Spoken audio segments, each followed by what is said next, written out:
Trump Reads the Bible, session 47. And sir, if you can try to stick just to the text and try not to ad-lib too much, that would be great.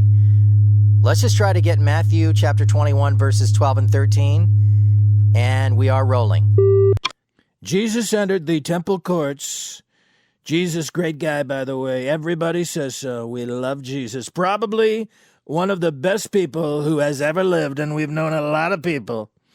Jesus entered the temple courts and drove out all the people who were buying and selling there. It was just like the streets of New York. You can't even walk down the sidewalk. There are illegal vendors everywhere, and you get your pirated movies. Jesus drove out all the people selling the pirated movies because they were selling the Super Mario Galaxy movie right there in the temple. He overturned the tables so bigly, the tables of the money changers, because they were buying up the pennies, and it's illegal to own the penny. Now, since we outlawed the penny, it is illegal to own them, I believe, if I'm not mistaken. And he flipped those tables right over. He was so angry, so very angry, probably the most angry that we've ever seen Jesus. And the benches of those selling doves, because some of the people that come from these other countries, they eat the doves. They eat the doves right on the streets of New York. They are eating the dogs, they're eating the cats, and they're eating our beautiful, beautiful doves, and it has to stop. And Jesus said, "It is written, my house will be called a house of prayer, but you are making it a den of robbers." And if I were Jesus, I would probably just send in Pete Hegseth. That's what we're going to do. We're going to send in Pete Hegseth and the Coast Guard, and they're going to blow those boats up because they were a den of very bad hombres right there in the temple. They were doing shady, shady deals. And he drained the swamp, the original drainer of the swamp, before your president even. We probably did it better, but Jesus did it first. And he made Jerusalem great again. He was MAGA Jesus. How's that? Thank you, sir. We'll probably edit that down a little, though. Yeah, just a little bit of editing required there. I can't. That's some pretty fertile comedy ground, by the way. Trump reading the Bible. We may have to revisit that one. Welcome to Mark Moseley Show, produced by my good friend Mark Moseley, edited by Mark Moseley, my team of writers, which include and are limited to Mark Moseley. And I have no guests, because why have guests when you have all the guests right here in your head? Yes, Trump is not Jesus, though. You are not Jesus, Trump. You are nowhere near Jesus. In fact, the closest that you've come to being Jesus is causing me to invoke the name of Jesus when I saw the picture of you as Jesus posted on X, then deleted. A good call there. This was a big no-no for the president. And a big surprise for those of you who are like, "Oh, Mark, you're always kissing Trump's butt." But that's not true. And I don't, because when he's wrong, he's wrong. And this was a swing and a miss by Trump. Swing and a miss. And Trump fouls out. Yeah, and then they tried to say that he thought he looked like a physician. And no one's buying that one. That's lame. You know what? Sometimes you screw up and there's just no explaining it. Just take the L, dude, because sometimes, look, maybe it's time for the 79-year-old Donald Trump, who is sharp for 79, but you're not 29. Maybe it's time to let somebody else go, to listen to the people that are going, you shouldn't post that. I wouldn't. I don't know if that's maybe you should. No, we're just going to click and post, and there it is, and send. And no, stop doing that. Look, I know there are plenty of people out there that see Trump as a messiah, as a messianic figure here to save us. In fact, I would say there are probably millions of those people in the country. I am not one of them. But just like when Obama was president and people made Obama as Messiah artwork, however, Obama didn't post any of that himself on his then Twitter feed. So there is a difference between Obama and President Trump. Please Please don't ever, ever, ever do that again. Because, sometimes Trump is like that one friend that you had when you were a kid who was always trying to push the boundaries of mischief with you. And you were along for the ride up until a point. It's like, hey, let's go ding dong ditch. Yeah, okay. Hey, let's go try to buy cigarettes. All right. Hey, why don't we rob that liquor store? Whoa. Hang on. Pump the brakes. Hold on there, Trumpy. Too far. But you know what? Now I'm beginning to understand how some of you Biden folks felt, whenever Biden would do something stupid, which was multiple times a day. No, if you're honest with yourself, it was that frequent. I know now. See, and I know how you all felt having a complete dunce as president. That must have been rough for you. How did that make you feel? How did that make you feel? Every time he said something stupid or wandered aimlessly on the stage or rambled incoherently or was talking and then just trailed off into mumbling, We want to have your head just goes right in your hands, just like, oh my gosh. Now I know how you Biden supporters felt. And by the way, Biden is still doing that. In fact, just this week, here we go. And by the way, I always want to turn around to one guy and say, Barack, what are you doing?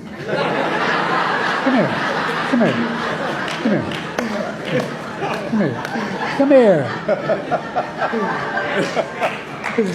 I feel like he should be standing on the right and I should be standing on the left. Hey, did you just look at Barack? Anyway. As I say, you've done good, fella. Well, I tried. No, they don't. They don't look anything alike. Oh, boy. Just one more example of, look, I grew up in the South, so I know about old school racism, which was the kind of stuff that was just so casual, so breezily worked into everyday conversation. Blah, blah, blah, blah, blah, the N-word, blah, blah, blah, blah, blah. And you're just like, what? And you still find that in some areas. But just one more example of Biden's old school throwback grandpa racism. You don't ever tell you look a lot like Sugar Ray Leonard? Excuse me? Yeah, you must do that all the time. I suppose we all look alike to you, right, Costanza? What? No. Yeah, no, they really don't look. They don't look anything alike. What Trump said about the Pope? I have a little bit more of a nuanced approach to that one. That one's not fast. That one's not as hardcore for me. Trump wrote, quote, Pope Leo is weak on crime and terrible for foreign policy. He talks about fear of the Trump administration, but doesn't mention the fear that the Iranian regime has caused throughout the Middle East and the entire world. I don't want a pope who thinks it's okay for Iran to have a nuclear weapon. I don't want a pope who is weak on crime and terrible for foreign policy. Leo should get his act together as pope and use common sense. If I wasn't in the White House, Leo wouldn't be in the Vatican. Unfortunately, Leo's weak on crime, weak on nuclear weapons, does not sit well with me, nor does the fact that he meets with Obama sympathizers like David Axelrod, a loser from the left, who is one of those who wanted churchgoers and clerics to be arrested. Now, a lot of great points, just not a great look there. I don't think Trump really understands how to debate theologically, and that's where you kind of need this to go. So he just shouldn't do it. Send out the Catholics to do that. Which they did.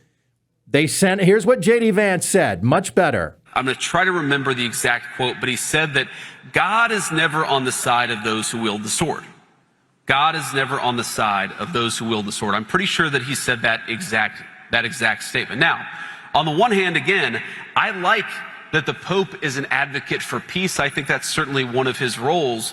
On the other hand, how can you say that God is never on the side of those who wield the sword? Was God on the side of the Americans who liberated France from the Nazis? Was God on the side of the Americans who liberated Holocaust camps and liberated those innocent people from, those who had survived the Holocaust. And of course, Pope Leo did fire back at the things that Trump said. Now, look, there's a lot of things in what Trump said that I 100% agree with. Well, let's run these down. No, Iran should not have a nuclear weapon at any cost.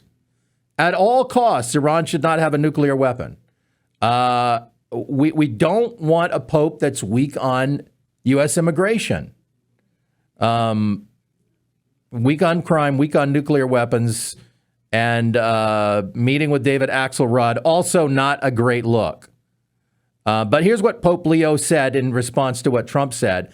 I will continue to speak out loudly against war, looking to promote peace, promoting dialogue and multilateral relationships among the states to look for just solutions to problems. Too many people are suffering in the world today. Too many innocent people are being killed. And I think someone has to stand up and say there's a better way. Then during his prayer for peace, prayer vigil for peace on April 11th, I think it was a couple of days later, his most direct and fiery remarks, he said, enough of the idolatry of self and money. Enough of the display of power. Enough of war. True strength is shown in serving life.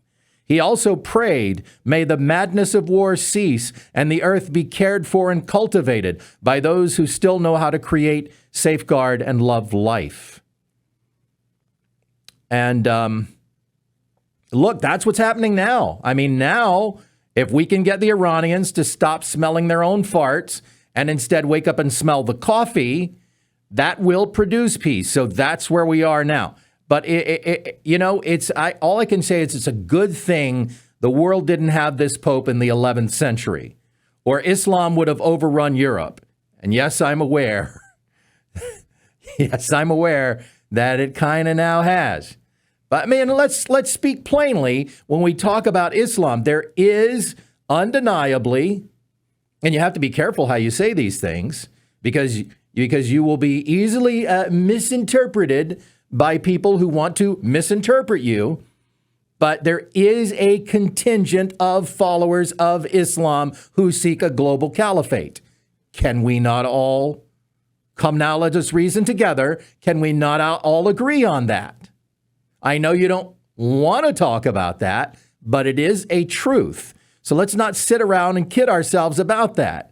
Yes, I know the Islamists who are fans of Alinsky will try to shame you when you say that out loud, even if you are the Pope, a man of great power. They will try to silence you.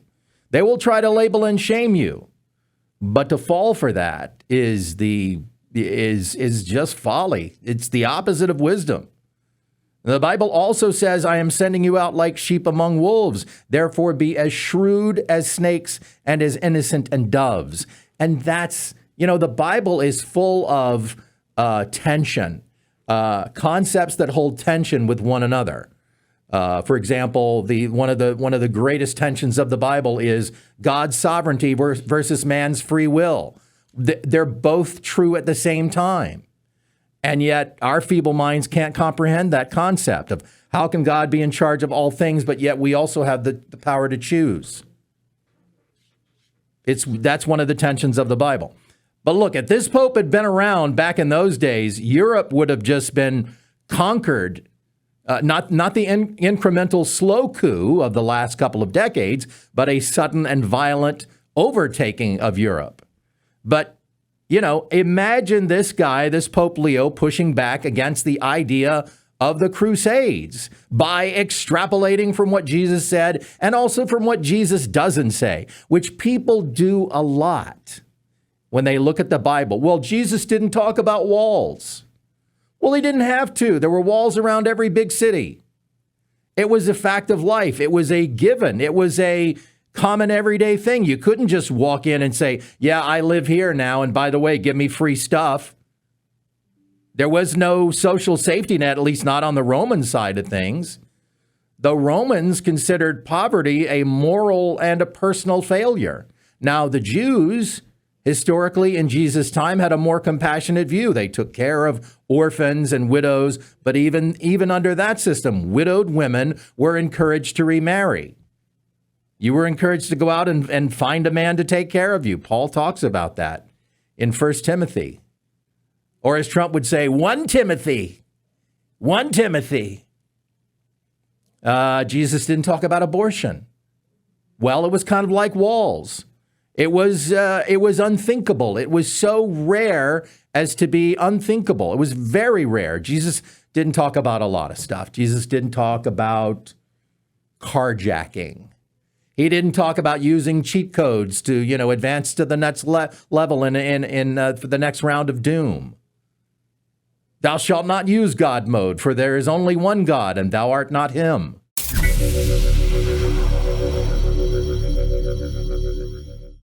Today in music history.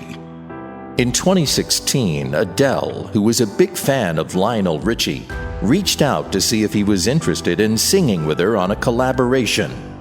Lionel took the call, but unfortunately, due to a bad cell connection, they weren't able to hear each other, and the collab never happened. For the first time, here is the audio from that unfortunate phone call. Hello. Hello. Hello. Hello. Hello. Hello. Can you hear me? Hello. Hello. How are you? Hello. It's me. Hello. Is it me you're looking for? Hello.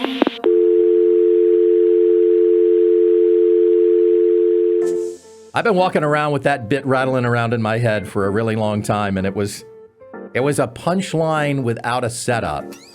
And so I finally was like, you know what, I'm just going to do it.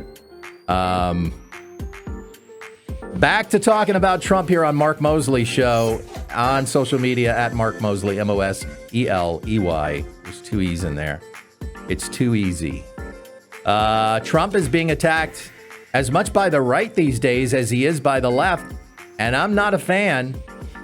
If you watch or listen to the show every week, you are going to hear me criticize Trump when I think he needs it.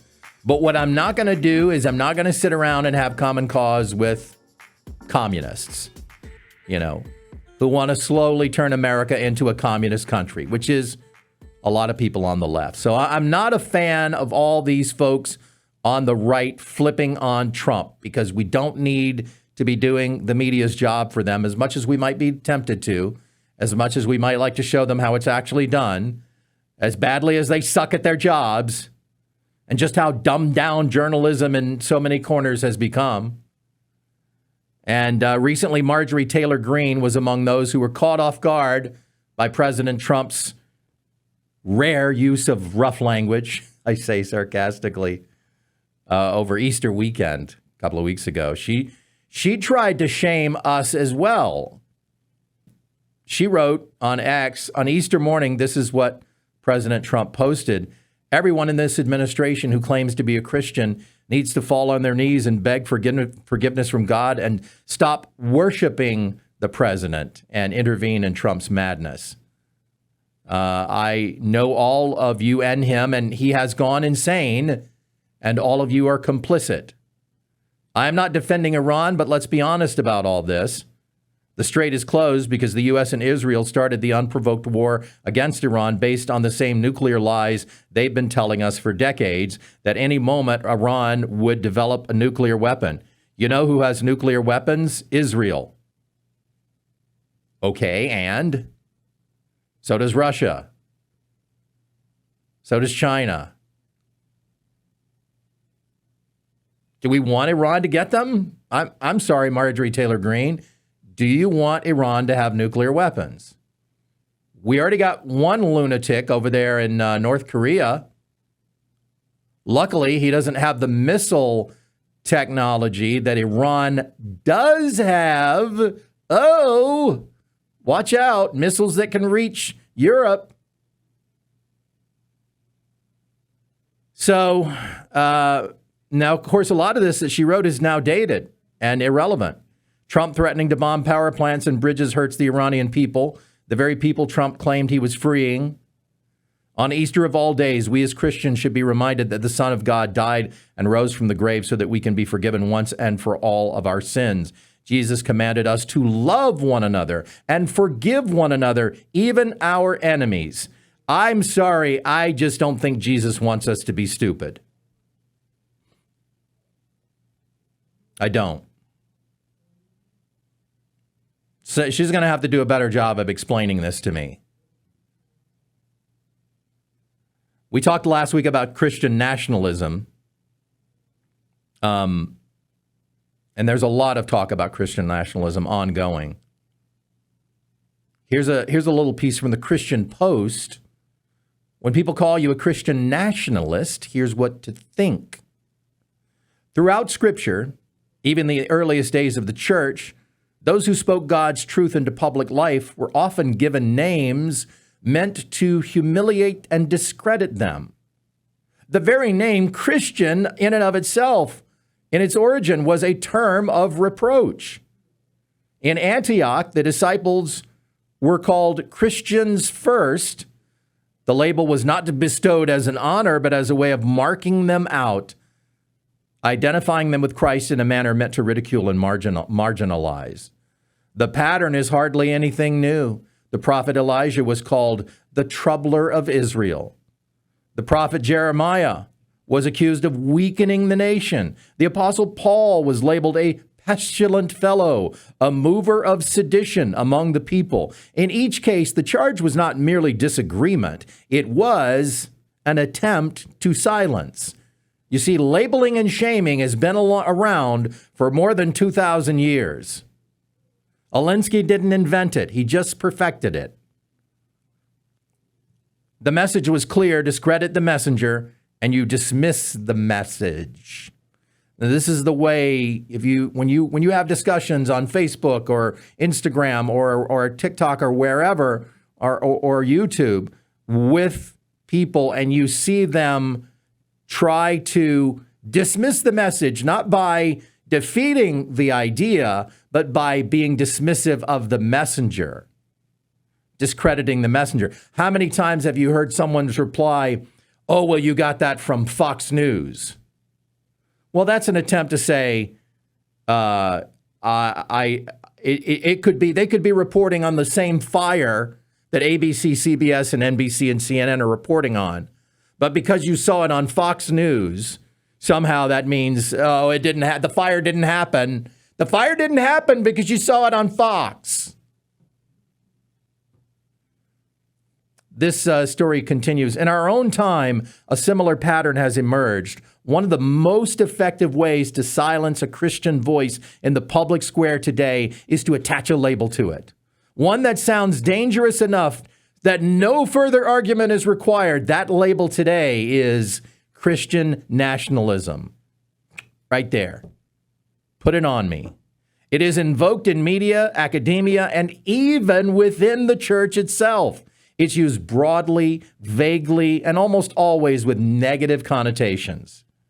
For many pastors and church leaders, the mere possibility of being associated with it is enough to produce hesitation, if not outright silence them.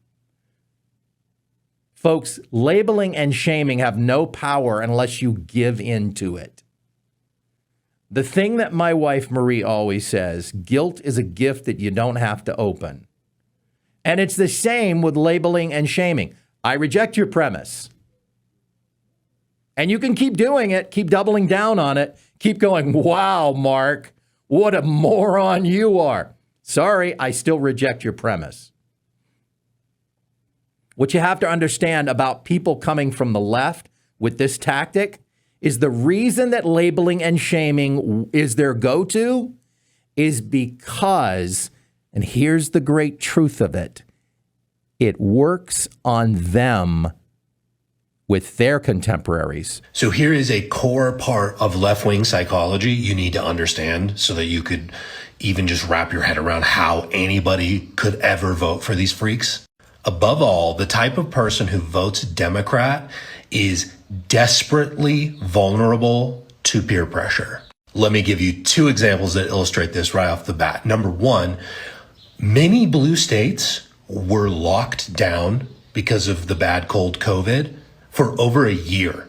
When I was in Portland, Oregon in April 2021, there was zero in-person dining happening at restaurants. Not the wearing the mask and then sit down and take it off and you're magically okay, not reduced capacity, nothing. There was a chicken wing restaurant down the road from me that had this sign about how you can wear a mask or you can get out. There is aggressive in-group social policing that happens on the left in a way that is not comparable on the right or amongst more independent-minded people. Even though none of it made sense and it was completely just security theater, you must wear the mask, you must socially distance. These people would wear masks outside alone, you guys, because they have an extreme vulnerability of being labeled as a member of the outgroup.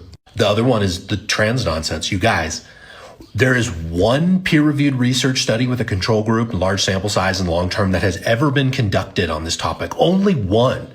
And you're willing to go full crazy and believe the wildest thing that you could possibly believe, that a male can be a woman, when there is no credible science that supports any of it. But it doesn't matter, because even though they see themselves as like, we're the party of science and we respect the process of science, they are incapable of breaking from in-group orthodoxy. I ask people all the time who try and at me, can a male be a woman, yes or no? And at this point in 2026, none of them answer the question because they know it's insane. They know it's discrediting. They know it's unpopular, but they are so afraid of their own peers, the social group that they chose, that they can't bring themselves to disavow the insane position. At the end of the day, these are people who choose their political beliefs based off of what is popular, not what is right or why. Well, breaking news now. Breaking news. Newsweek is reporting on a new poll that shows a majority of Americans want Trump impeached. Yeah, the only trouble is, and this is just a minor detail, is who the poll was conducted by and what they want Trump impeached for. Newsweek is reporting on this poll saying 52% of registered voters back impeachment, compared to 40% opposed, according to the survey of 790 voters commissioned by two groups opposing his Iran war and other policies. Well, of course, people that oppose the Iran war will have will be predisposed to think Trump should be impeached for it. The findings include 1 in 7 Republicans supporting removal proceedings.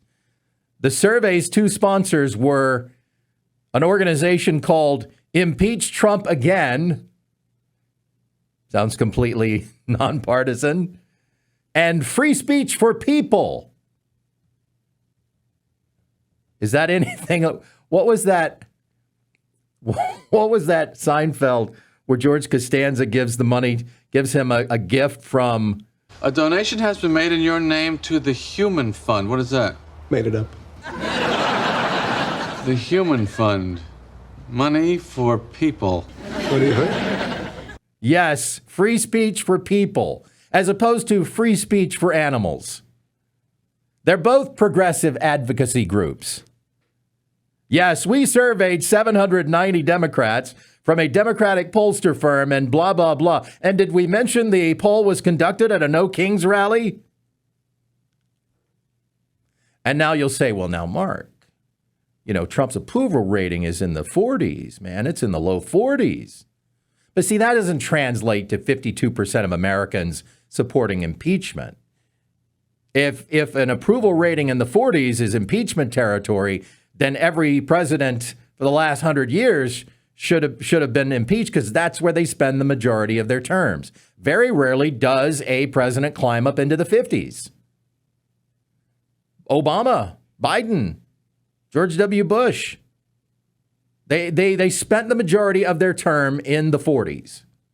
So, and Chuck Schumer's approval number is like in the mid-20s, so I guess he needs an impeaching. Well, someone who is done in D.C. is Eric Swalwell. Boy, it's been a wild couple of weeks for Eric Swalwell, who's recently gone from flapping his lips about people in the Epstein files to being accused of raping and choking a woman. I was the 216th person to sign the Epstein petition to release all of the files and finally bring justice for these victims. So we're just 2 away. 2 more members sign it, and we are on our road to justice. I was proud to do it as a former prosecutor, as somebody who has spent my time in Congress working to stand up for the rights of victims.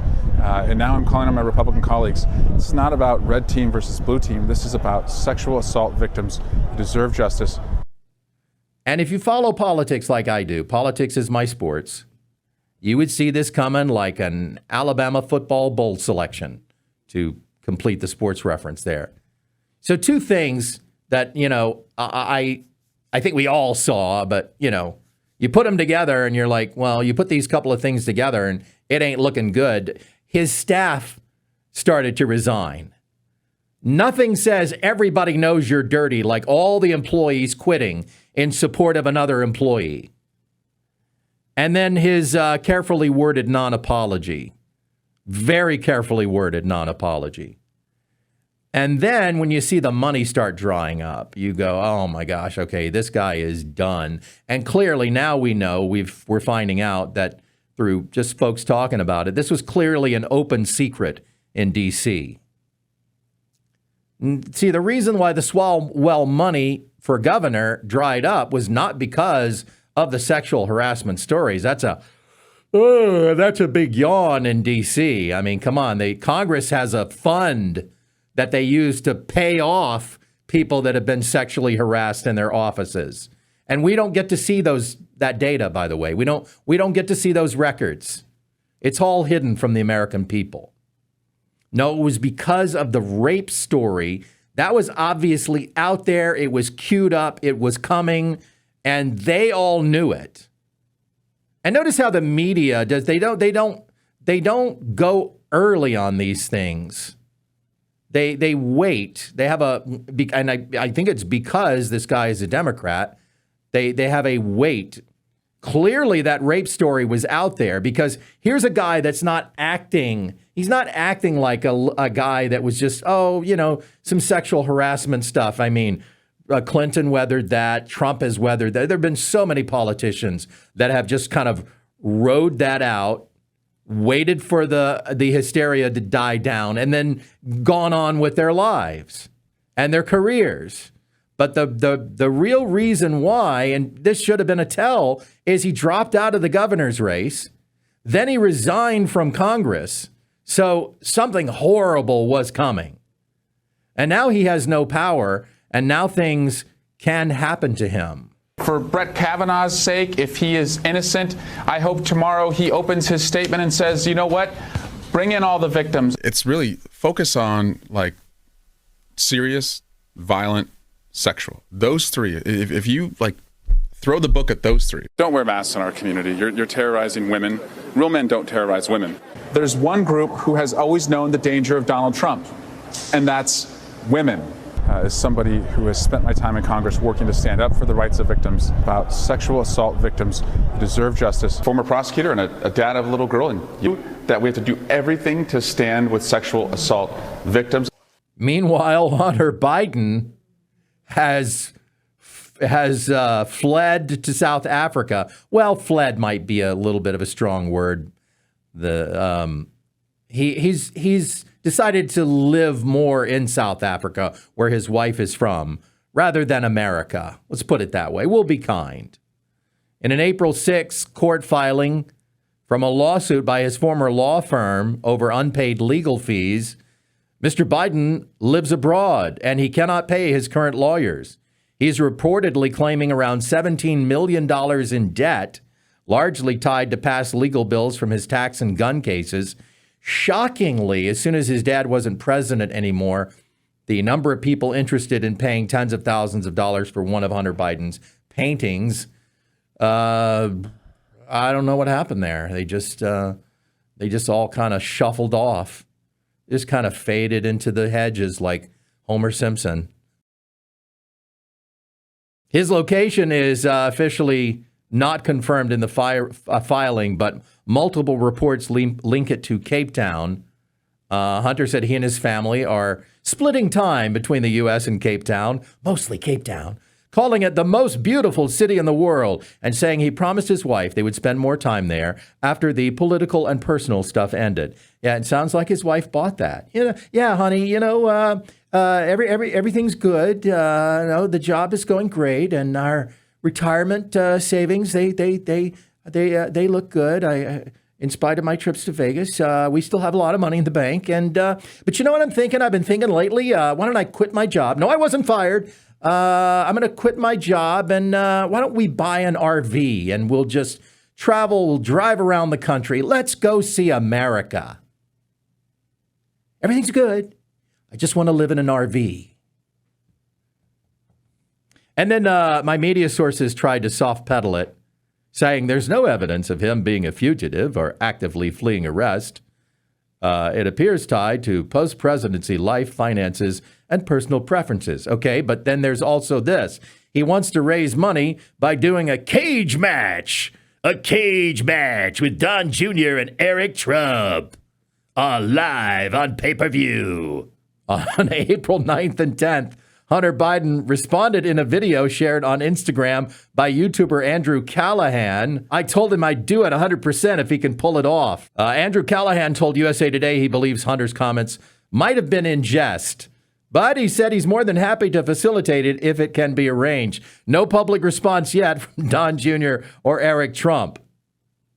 Now, Hunter is 56 years old and Eric at 42. He might think he has the age advantage, but watch out, Eric, because that guy's going to be crackhead strong, which is even more lethal than old man strong. And you put those two things together, look out. I don't believe it.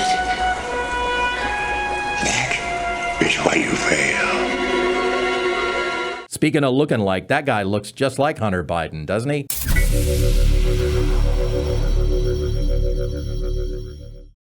Bed Bath & Beyond isn't coming back to the state of California. So, where does a smart Golden State shopper go to get all your home goods needs? Welcome to the all-new Bed Bath & Bureaucracy. Yes, at Bed Bath & Bureaucracy, we've got everything you need to make your house a home at California prices. Need a new comfy bed pillow? We've got a 2-pack of Goose Down pillows for only $699. How about an air fryer? We've got them starting at just $899. Or meal prep with a brand new wooden cutting board starting at just $350. At Bed Bath & Bureaucracy, soft, comfy layers of government oversight, regulations, and compliance, like those signs that point out that everything in the world causes cancer, help us keep our prices low. So come shop at the all-new Bed Bath & Bureaucracy. And remember, if you can't afford these prices on home decor needs, this is California. Just walk out without paying.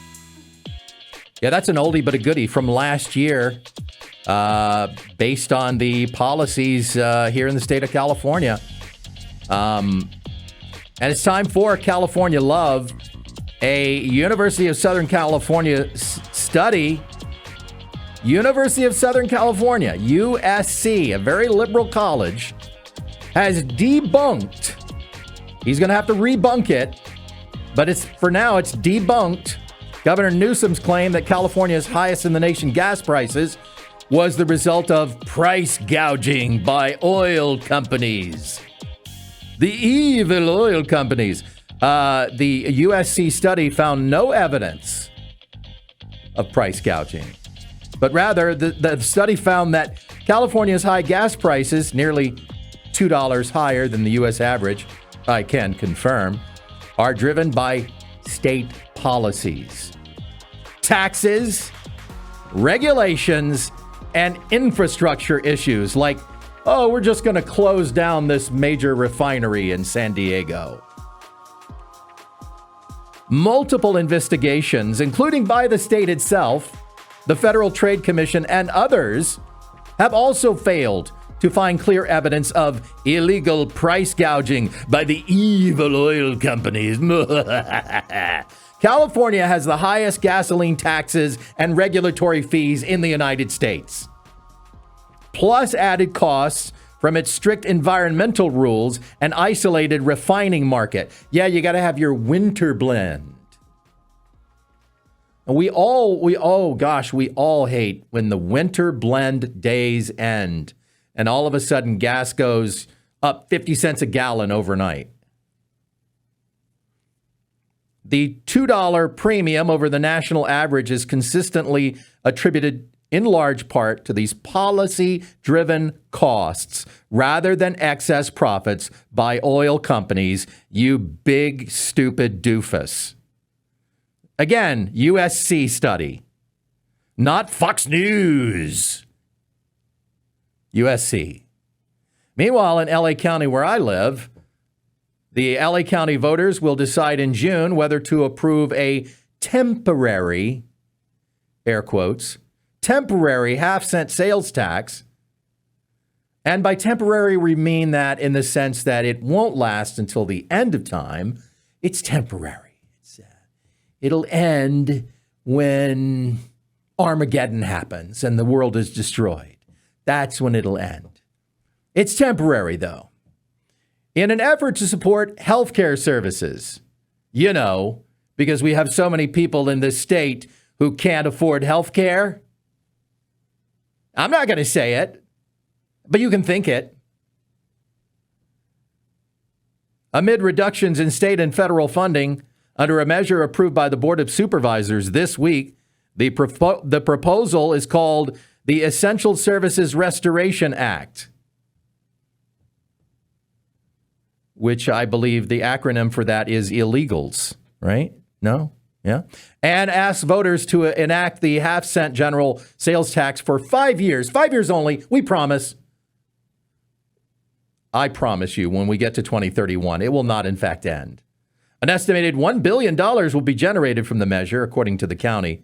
The current county sales tax is 9.75%. The latest proposed hike would increase it to 10.25%. Yeah, that's fine. I have plenty of money. Just go ahead, keep taking it from me. I'm not going to move to Texas.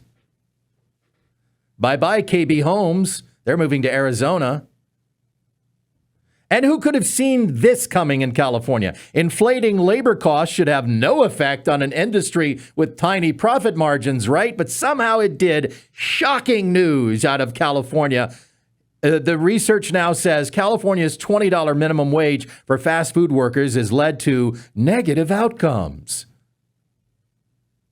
Researchers found that California's minimum wage hike for fast food workers led to negative outcomes such as automation, also known as robots, and kiosks where you walk up and put in your order and then they still can't get it right. Also reduced work hours for fast food workers. Researchers at the University of California, Santa Cruz, also a liberal college, suggested in a report published in March that the policy could produce unintended consequences, such as an increase in menu prices, the loss of overtime and benefits, reductions in employee working hours, and an implementation of automation that replaces workers. And all those things have happened. The minimum wage for workers was $16 before the $20 minimum wage for fast food workers became law in April of 2024. Governor Gavin Newsom said in September 2023, the increase would help workers earn more as the cost of living rises.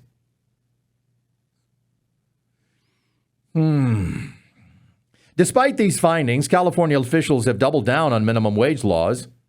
A phased-in minimum wage hike in Los Angeles mandated up to $30 per hour for airport and hotel workers. The law was signed into law last year by Mayor Karen, I'd like to speak to the manager, Bass, mandating that their hourly wage must be raised by $2.50 each year until it reaches $30 an hour in 2028. I'm going to go get me a job cleaning hotel rooms. I'm telling you that right now.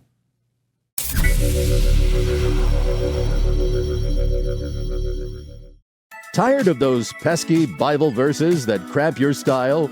You know, the ones about loving your enemies, turning the other cheek, and that whole go and sin no more bit? Well, say goodbye to discomfort and hello to Bible. Your Bible, your way. Find it hard not to covet when your neighbor's got a Porsche and a Lambo? No problem. We'll edit it out with Bible. Pick the commandments you think you can keep. Cut out the part about selling all you have and replace it with treat yourself. With Bible, you pick and choose. Keep the blessings, ditch the convictions. No more awkward family dinners debating Leviticus. Just the feel-good parts that make you the hero of your story. Why let ancient wisdom ruin your vibe and everybody's good time? It's time to eat, drink, and be merry with Bible. Bible. Scripture simplified. Not affiliated with any deity. Results may vary in the afterlife. Nah, forget that. Forget Bible. That's so passé. Because now you can get your own personal Jesus. Yes, just like the Depeche Mode song.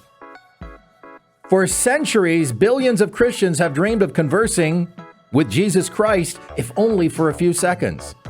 Now, guess what? AI Jesus is here.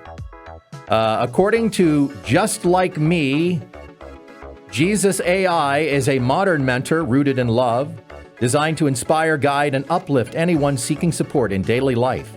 Company CEO Chris Breed says the company's AI Jesus model was trained on the King James Bible, as well as sermons from various preachers. That's problematic.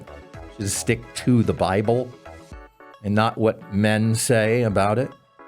He also clarified that the AI chatbot is not intended to replace faith, clergy, scripture, or personal beliefs, but only offers a compassionate presence to help you navigate real-life challenges with positivity and clarity. And for only $1.99 a minute, or $49.99 for 45 minutes of conversations with Jesus. Users get video calls with a digital avatar of Jesus Christ. On the Just Like Me website, the company clarifies, here's the legal disclaimer. Jesus AI is an artificial intelligence tool designed to offer comfort, encouragement, and timeless wisdom inspired by teachings of love, compassion, forgiveness, and personal growth. It is not Jesus Christ himself, nor does it possess divine authority. So you can't ask it for a healing for your nana? Yes, from the same people who brought you the disclaimer on coffee, warning, contents may be hot, comes the disclaimer, not actually Jesus Christ. Although the company claims that the Jesus AI chatbot is designed to bring people closer to God and allow them to connect with him on a personal level, the general feedback on social media has been negative. Most people see the idea of charging folks $1.99 a minute to talk to Jesus is preying on the most gullible of Christians. Yes, but AI is the devil. In case you missed this story, here it is. Treasury Secretary Scott Bessent and Federal Reserve Chair Jerome Powell called Wall Street executives to an emergency meeting at Treasury headquarters in Washington last week to address cybersecurity vulnerabilities posed by Anthropic's latest Mythos AI model.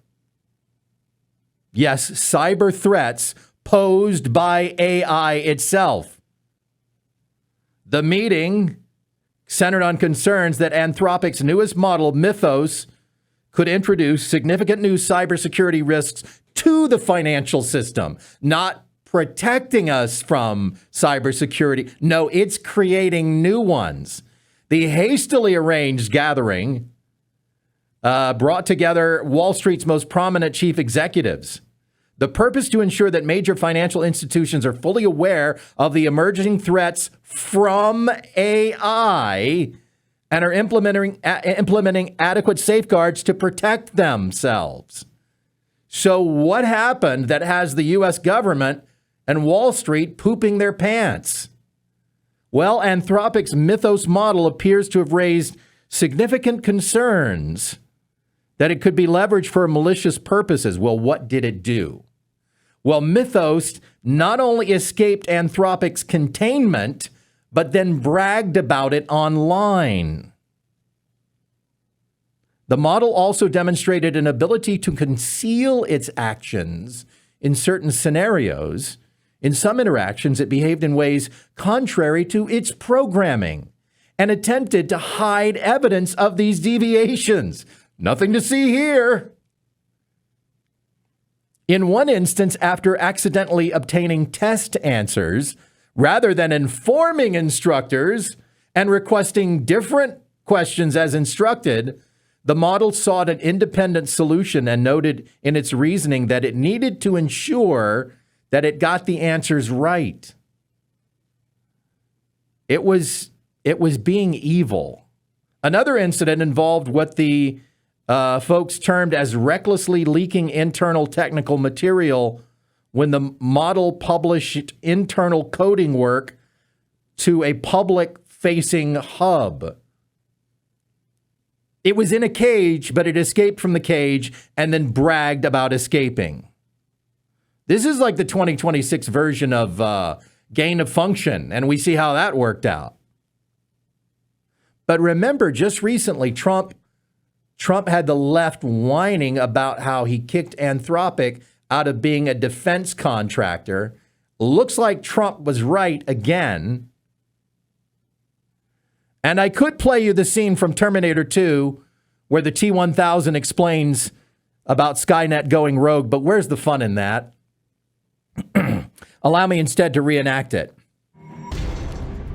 In 3 years, Cyberdyne will become the largest supplier of military computer systems.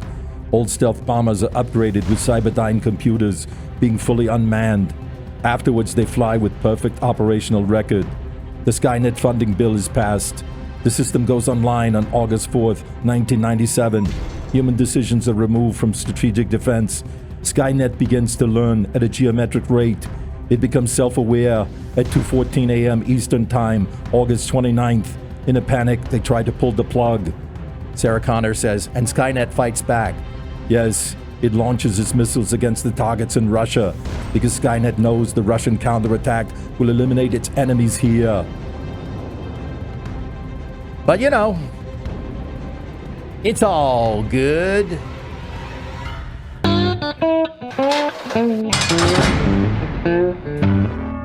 All right, time to lighten it up in here. It's time for the Doofus of the Week. In Monroe, Louisiana, 29-year-old Thomas Ballard confessed to killing a bunch of people, even though he didn't kill anybody. But he's still going to prison anyway. See, what had happened was Thomas had just finished playing a shooter video game, and he tried to call a buddy of his to brag about his score, but he dialed the wrong number. So Thomas is on the phone going, I killed them all, to some old lady who's panicked and called the cops, and she gave them Thomas's phone number from her caller ID. Well, the police showed up at Thomas's house to question him about all of the murders that he committed. And, you know, Tom is like, oh, no, man, I was playing a video game and I tried to call my homie and tell him about how great my score was. And that's what happened. And they all had a good laugh about it. The end. Well, no, not exactly, because while they were there at Thomas's house, one of the cops just casually ran a check on him and found out that he had an outstanding 5-year-old warrant for illegal drugs. So now Thomas is off to prison.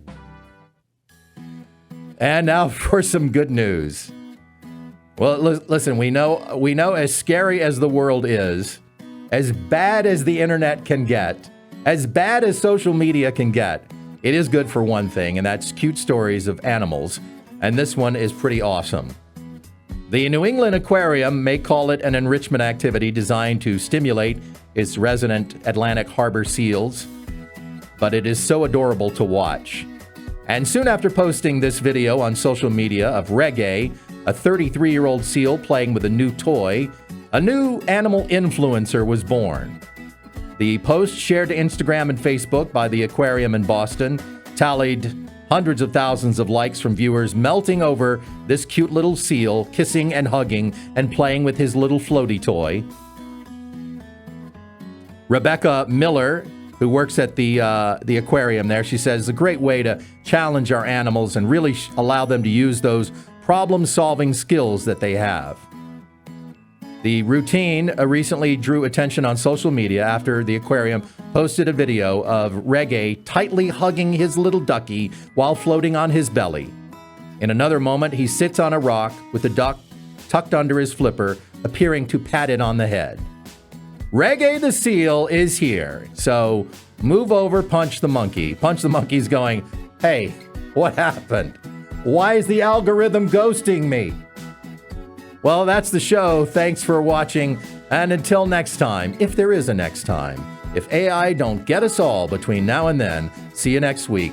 And until then, may God bless you with health, joy, and wisdom.